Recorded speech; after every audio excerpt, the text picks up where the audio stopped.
Un Dharma insuperable, penetrante y perfecto, Rara vez se encuentra incluso en 100.000 millones de kalpas, pudiendo verlo, escucharlo, recordarlo y aceptarlo. Me comprometo a probar la verdad de las palabras del Tathagata.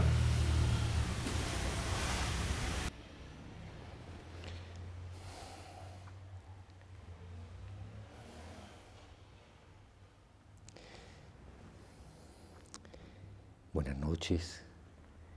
Muchas gracias a todas las personas que hacen el esfuerzo una tarde de viernes para venir a escuchar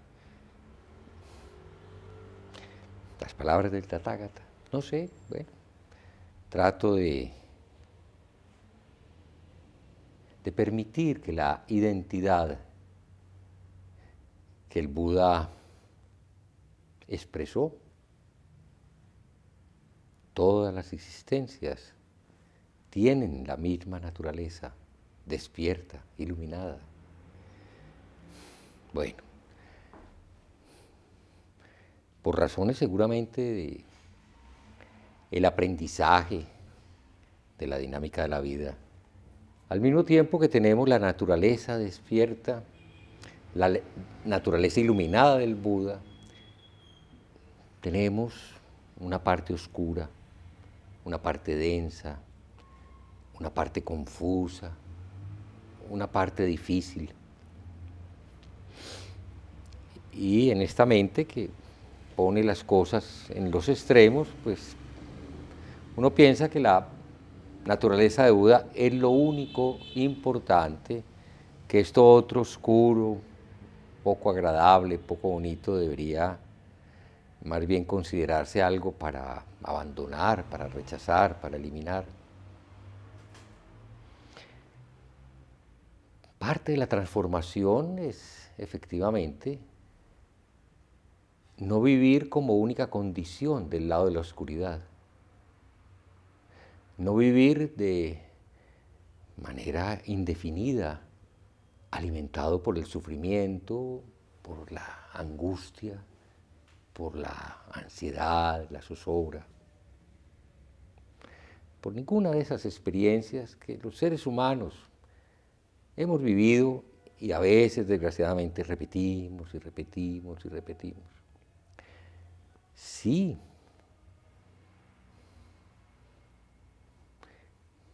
muchos caminos espirituales hablan de lo mismo, de salvar a los seres. Bueno, en la tradición que a la mayoría de nosotros nos alimentó en nuestra infancia, se habla del pecado como el sufrimiento más profundo que el ser humano puede vivir.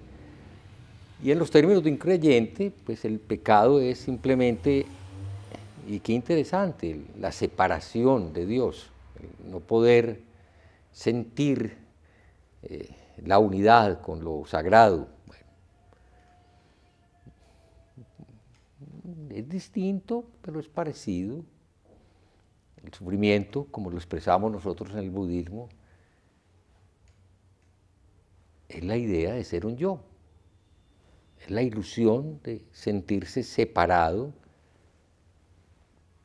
de algo que continuamente nos toca, nos perfora, nos atraviesa, nos bambolea, nos empuja, nos tiene aquí, ¿no? No es algo de lo que estemos separados, por supuesto, pero nuestra mente no es capaz de verlo así. Y lo he dicho muchas veces, creo que la mayoría de las personas, por experiencia personal o por experiencia compartida, por ser parte de la humanidad, no concibo a ningún ser humano que sea humano y que pueda pensar que no es humanidad, que su vida no es ser una parte de la humanidad. expresar la humanidad. Mínimamente, el hecho de estar hechos de palabras y no por trivializar el significado de las palabras, que a veces también se nos olvida la profundidad, la sacralidad de esto que soporta nuestra conciencia, las palabras. Todo lo que existe en el mundo humano lo sostenemos a través de las palabras. Bueno, no es el único código, hay muchos otros para construir la realidad humana, pero sin ese, nada existiría. Un niño que no aprenda a hablar, que no aprenda a entender las palabras, porque uno puede no poder hablar, pero puede leer, puede descifrar el lenguaje. Un niño que no aprenda eso no es humano, simple y llanamente. No tiene nada que aportarle a la humanidad.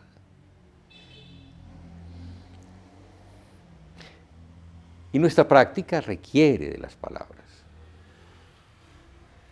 Hoy no va a ser muy largo en eso porque pienso que es la invitación,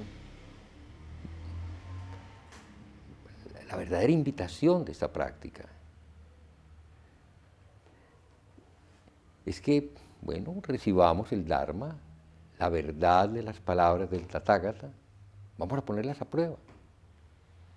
¿Sí serán verdaderas? ¿Y cuáles son las palabras que tenemos que poner a prueba?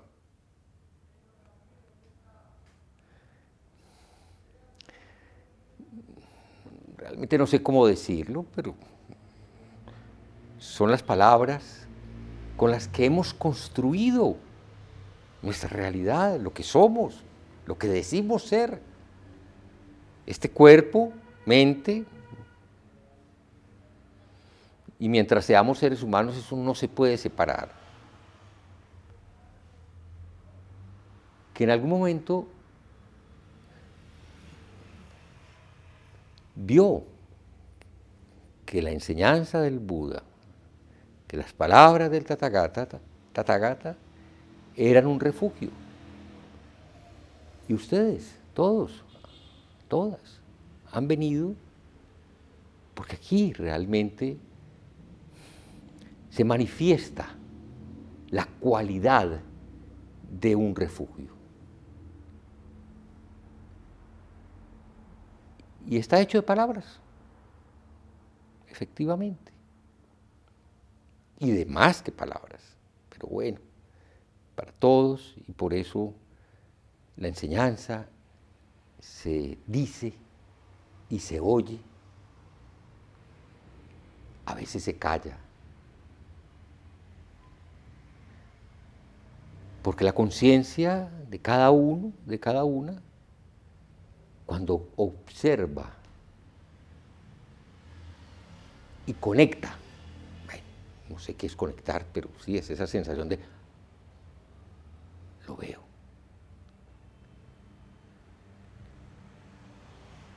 Y en nuestra tradición es muy simple. Y el cuerpo se endereza. Este cuerpo está hecho de palabras. Este cuerpo se sienta recto, pero no en cualquier momento. Se sienta recto cuando conecta, cuando comprende, cuando recuerda, recordar, muy importante recordar. Sati es recordar, estar atento es recordar. Recordar que estamos aquí, ahora, instante tras instante. ¿Por qué no podemos vivir de manera consecuente esa capacidad de estar presentes? Pues es fácil responder, porque la mente no para. Porque desgraciadamente esa parte, digamos, pegajosa, no quiero utilizar palabras negativas, dispersa, distrayente, que tiene la mente, nos distrae. Tantas cosas para ver, tantas cosas para pensar. Y cuando nos damos cuenta, dejamos de estar aquí. Y eso nos sucede todo el tiempo. Bueno, ustedes aceptaron o están aceptando la invitación de tomar este lugar como un refugio, expresado por el Buda, no por esta imagen. Seguramente en nada se parece el Buda original a estas imágenes hechas en otro país y con otra estética muchos siglos después. No, no nos importa, estrictamente hablando, la fisonomía de Buda. Buda es un despierto. Y el despertar, de manera gráfica, el Buda lo enseñó con su cuerpo. La postura de Buda es la postura del despertar. Cualquier cosa que se atraviese, cualquier cosa que nos impida, que nos bloquee, que nos confunda con respecto a la práctica, la debemos observar. Esa es la práctica. Observar los obstáculos. Lo que nos impide simplemente estar aquí y ahora. Listos para lo que sea. Es decir, fluyendo con el ritmo cambiante de la existencia. Quien está así, generalmente se expresa con dulzura, se expresa con compasión, se expresa con bondad, con generosidad. Entonces, por favor, cuando se sienten en Zazen, dejen de jugar con palabras. Aprecien el valor de las palabras. No jueguen con ellas. Recuerden que las palabras invitan a observar la postura, a observar el cuerpo, a observar las sensaciones que pasan a través de este cuerpo-mente. Y no traten de hacer ninguna cosa estratégica. Cada momento, a cada uno de nosotros en Zazen, nos pone en contacto con algo. La postura nos reta. La postura a veces duele. A veces es la mente la que nos hace dar vueltas y nos damos cuenta de que estamos perdidos en las historias, en los cuentos de la vida. Venimos de situaciones que nos han ocurrido, asuntos que estamos resolviendo y en la práctica la mente no para. Los deseos, las fantasías, a veces hay muchas cosas apetitosas que nos provocan y la mente está allí. Bueno, Zazen es la oportunidad para ver y no para rechazar y no para tratar de quitar lo que está mal. No, no hagan ese esfuerzo inútil. Simplemente observen y acojan. Abran un espacio para que lo que suceda se asiente, se calme, deje de arrastrarnos. Hoy tuvimos una muy interesante reflexión con el grupo de personas de esta comunidad que va a participar en el Yukai, que es la ceremonia de ofrecer y recibir los preceptos. Y sí, como muchos de nosotros venimos del mundo católico y los mandamientos eran un asunto que se signaba de una manera muy perturbadora, porque violar un mandamiento era sinónimo de un pecado, y un pecado era sinónimo de un castigo, y la amenaza de un Dios que lleva unas cuentas exactas y que al final de los tiempos nos espera para el gran juicio final, y de acuerdo al número de pecados y la calidad de estos, iba a dividir a los seres entre los que tenían el privilegio de la vida eterna a su lado, o a los que se les iba a condenar en la vida eterna al sufrimiento inacabable del infierno. Qué triste panorama, qué empobrecimiento de las posibilidades espirituales del ser humano, que por miedo a esa amenaza pierde la oportunidad de observar. Y vuelvo a decir, la palabra pecado puede que le hagamos una lectura budista y no nos preocupe. Todo lo que nos hace sentir separados, no digamos Dios, separados, no hace falta, separados, como si fuéramos un yo y estuviéramos aquí, yo y el resto. Eso es mentira, eso es una ilusión, eso es una fabricación mental. Y eso, dijo el Buda, las palabras del Tathagata, es la causa de todas las formas de sufrimiento. ¿Qué son los preceptos? Yo vengo pensando y pues sí, soy de origen intelectual y me gusta tratar desde la perspectiva de, no soy un filósofo ni pretendo serlo, pero creo que la filosofía y la ética se abrazaron desde el comienzo y estimo mucho la ética porque creo que eso fue, no sé, un germen común, muchas civilizaciones en diferentes partes, más o menos por la misma época, preocupados por lo mismo que seguimos preocupados, por la crueldad humana, por la violencia, por la forma en que unos se aprovechan de otros y los engañan, por el ejercicio de una sexualidad que causa tanto sufrimiento, por un montón de comportamientos que era inevitable preguntarse, y bueno, ¿y qué hacemos con eso? Pues sí, se gestaron unos preceptos, se gestaron unos mandamientos, se gestaron unos llamas, unas renuncias.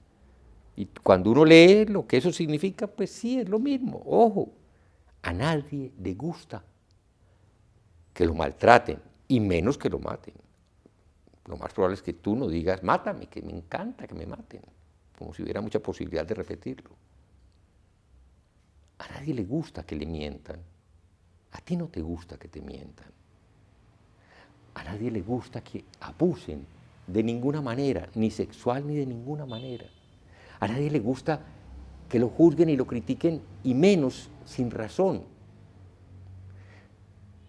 El orgullo, lo sabemos, aunque nos cuesta mucho trabajo bajarlo, sobra. Genera situaciones siempre conflictivas. Y en el budismo, pues tenemos un paquetico de 5 preceptos que tienen que ver con lo básico: proteger y abrazar la vida, no matar, proteger lo que no me pertenece, respetar lo que compartimos con los otros, cuidar la palabra, no mentir, no calumniar, cuidar la energía sexual, cuidar la conciencia, no intoxicarse. Y él se le añade unos cuantos muy bellos, pues que amplían el uso sabio de la palabra, que nos dicen: cuídate de ser arrogante, no te entregues a la cólera, eso no sirve, eso no seas posesivo. Oye, y llegaste aquí y aquí están los refugios, cuídalos, cuídalos. Y esas 10 cositas son las guías de nuestra práctica, son nuestro camino. Y en ese diálogo yo propuse algo que desde hace mucho tiempo aprecio y considero, porque lo recibí como una reflexión de un maestro que yo seguí en el pasado. Dijo: la mejor manera de observar los preceptos, la palabra que nosotros utilizamos no es cumplir, el mandamiento, porque si no pecas y vas a ser castigado, sino observar. Es observarte a ti mismo sentado en zazen. Si no estás equilibrado, armónico, centrado, tranquilo, con una respiración natural, profunda, pregúntate en dónde hay algún enredo alrededor del precepto. Y normalmente cuando uno tiene debilidades y no es capaz de evitar hacer sufrimiento, pues porque la palabra pues, nos jala como si fueran caballos salvajes y terminamos involucrados en un montón de cuentos horribles, o porque la energía sexual es incontenible y nos lleva a hacer pues, un montón de cosas que se vuelven terribles, y entonces el que hace eso tiene que usar más la palabra, y para poder hacer eso necesita coger cosas que no le pertenecen, y termina siendo nuestra vida terrible. Y esa vida, vivida con este cuerpo y esta mente, es la que viene y se sienta en zazen. Y ahí estamos quejándonos, que es que zazen es muy difícil, que porque la rodilla me duele mucho, que porque la espalda. Oh, bella oportunidad. Piensa realmente cómo estás administrando tu vida. Aprovecha ese mapa básico, simple y sencillo de los preceptos, para poner orden, para hacerte dueño de tu vida. Bueno, seguiré hablando, invito ya a la comunidad de Montaña de Silencio a continuar el estudio de los preceptos. Montaña de Silencio tiene unos principios éticos y unas formas de resolución de conflictos que, dado el tamaño de nuestra comunidad, no se han hecho visibles ni se han hecho aplicables, pero estoy sintiendo que se nos viene un momento de crecimiento que ya se nota, donde este tipo de reflexiones, de conversaciones como comunidad, de precisiones en las palabras que queremos usar para que representen nuestros acuerdos, son absolutamente pertinentes. Entonces, estaremos invitando para un momento cercano, en 1 o 2 meses, después de que salgamos de este periodo de práctica tan importante para nosotros, la Sechín de Semana Santa, para que comencemos un estudio, espero yo, muy conversado, muy profundo, muy desde el corazón de cada uno alrededor de los preceptos. Y que recordemos que la mejor manera de aportar es a partir de nuestra propia experiencia en nuestra práctica de zazen. Bueno, gracias. Vamos entonces a el pilar más importante de nuestra tradición, que es zazen. Entonces nos damos vuelta, terminamos con los versos y después nos damos vuelta. Y que nuestra intención se extienda por igual a cada ser y lugar, con el verdadero mérito del sendero de Buda. Los seres son innumerables, hago el voto de salvarlos. Las ilusiones son inextinguibles, hago el voto de terminarlas. Las puertas del Dharma son infinitas, hago el voto de atravesarlas. El camino del Buda es inmejorable, hago el voto de realizarlo.